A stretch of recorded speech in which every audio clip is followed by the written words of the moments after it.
안녕하세요. 저 이쁜 닥터의 김기범 원장이에요.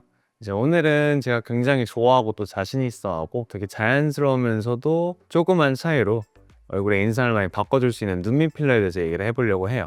눈밑 필러는 아무래도 좀 다들 관심이 있는데 튀어나오지 않을까 틴들 현상이라고 하거든요. 되게 파란색으로 보이거나 그런 것들이 있지 않을까 되게 걱정들을 많이 하시는데 전혀 그렇지 않고 할 수 있어요. 그래서 전후 사진을 보면서 또 이제 질문과 답변 시간도 가지면서 눈밑 필러에 대해서 좀 알아보는 시간 가지겠습니다.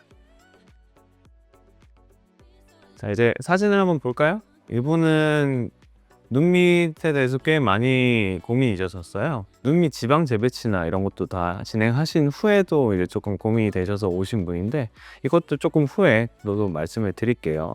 자세히 보시면 1번 사진은 아무래도 눈 밑에가 어떤 음영이 있고 눈밑 고랑이 좀 보이고 그 다음에 아무래도 단차가 좀 보이는 상황인데, 두 번째 사진을 보시면 제가 필러를 하고 난 이유거든요. 음영도 많이 좋아졌고 단차도 좀 극복이 되고 눈밑 고랑도 사라지면서 조금 자연스럽게 올라온 모습이 보입니다. 오히려 이제 눈밑이 차오르면서 애교살도 조금 더 부각이 돼서 인상 부분에서 확연한 차이가 생기는 게 보여요. 그래서 3, 4번 사진 같은 경우에도 얼굴 전체의 사진인데 뭐 어떤 조금 조명의 차이가 나긴 합니다. 근데 이제 그 첫 번째 사진에서 확실히 보이는 그런 눈밑의 어떤 음영이라든가 좀 쾌행함이라든가 좀 그런 부분이 확실히 두 번째 사진에서 이제 덜해지면서, 시술 받으신 분은 굉장히 이제 만족을 하시면서 귀가하셨던 기억이 나요. 네. 일단 눈밑 필러를 하고 나서 좀 자연스럽게 차오르면서도 인상에 큰 변화가 있다. 그렇게 생각해 주시면 될 것 같습니다. 저는 굉장히 자연스러운 걸 추구하기 때문에 절대로 티나거나 이런 거 또 일부러 원하시면 만들어 드리긴 하지만 한 듯 안 한 듯하게 이제 시술을 해서 분위기라든가 이제 그런 데서도 좀 차이가 나게 만들어 드렸습니다. 그래서 눈밑 고랑 쪽에 어떤 단차라든가 이제 음영이 있으신 분들이 이제 그걸 좀 해결할 수 있고, 또 이제 미세 잔주름들이 눈 밑에 많을 수 있어요. 근데 아무래도 좀 용량이 들어가다 보면 조금은 더 파시는 그런 효과가 꽤 있거든요. 그래서 그런 두 가지 효과를 좀 낼 수가 있습니다.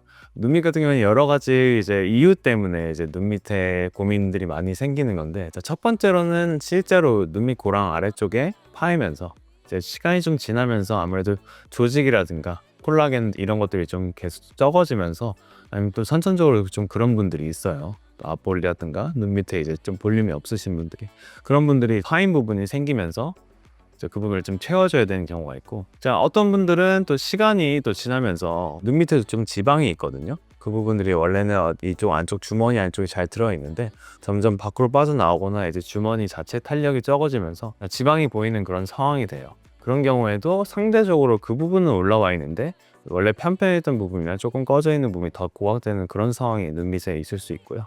이제 마지막은 혈관 때문에도 이제 어떤 눈 밑에가 좀 더 파래 보이거나 보라색으로 보이는 경우가 있는데, 눈밑이 얇다 보니까 이제 그게 비쳐 보이는 경우가 있어요. 근데 그것도 어느 정도 조금은 필러로 조금 개선이 됩니다. 제가 말씀드리고 싶은 건 눈밑 필러를 그래도 굉장히 적극적으로 고려하셔도 된다는 겁니다.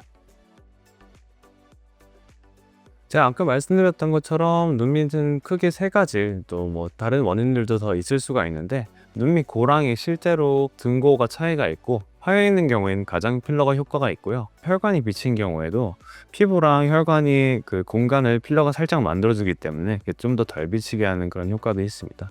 지방 때문에 올라온 것 같은 경우에는 사실 눈밑 지방 재배치나 어떤 그 하안검 같은 지방을 좀 제거하신 다음에 필러를 하시면 더 효과가 있습니다. 그래서 짙은 다크서클 같은 경우에는 이제 세 가지가 같이 원인인 경우도 있고, 세 가지 중에 두 개가 원인인 경우도 있고, 한 가지가 좀 심한 경우가 있는데, 일단 필러가 생각보다 굉장히 많이 작용을 하면서 좀 많이 개선할 수 있는 걸 말씀드릴 수 있을 것 같아요. 그래서 1번, 2번 사진을 다시 한번 봐보시면 그 차이가 되게 자연스러우면서도 있다는 거 보실 수 있을 것 같습니다. 좀 기다렸던 질문인데요. 이제 눈밑 필러 같은 경우에 보통은 좀 깊게 많이 넣어서 이제 안쪽부터 좀 차오르고 좀 앞볼에 어떤 볼륨을 만들면서 눈밑을 좀 당겨오거나 그런 경우가 있어요. 그러면 확실히 좀 주름도 펴지고 어떤 눈밑 부분에 효과가 있긴 하지만, 앞볼 볼륨을 원하지 않는 분들도 있고 눈밑 고랑 선 부분을 좀 개선하고 싶으신 분들은 정확히 그 라인을 맞춰서 이제 되게 얇게 들어가야 되는 경우가 있어요. 근데 그런 경우에는 굉장히 세심하게, 사실 얼굴에 어떤 부분보다도 필러를 할 때 굉장히 미세하게 해야 되고 섬세하게 해야 됩니다. 아까 말씀드렸던 거 중에서 첫 번째, 등고가 확실하게 있고 이제 그 부분에 있던 피부 조직이라든가 뭐 그런 것들이 좀 부족해서 확실히 좀 안으로 패여 있는 분들, 눈 밑 고랑 라인이 있으신 분들은 확실하게 효과를 보실 수 있고요. 다른 원인 중에서 이제 혈관이 좀 비쳐 보인다든가 그런 것도 이제 조금 간접적으로 혈관하고 피부 사이에 조금 공간을 만들어주면 조금 덜해지게 하는 효과가 있습니다. 그리고 사실 눈 밑하고 그다음에 팔자 같은 경우에 저번 시간에 다뤘었죠. 그거 같은 경우에는 한 20살 이후에 이제 모든 분들이 조금씩 다 생기고 약간의 고민이 될 수 있기 때문에 되게 자연스럽게 한 경우에는 굉장히 인상을 개선하면서도 신경 쓰이는 부분을 조금 해결해 줄 수 있는 그런 효과가 있어요. 그래서 누구나 고려해 보셔도 될 것 같습니다.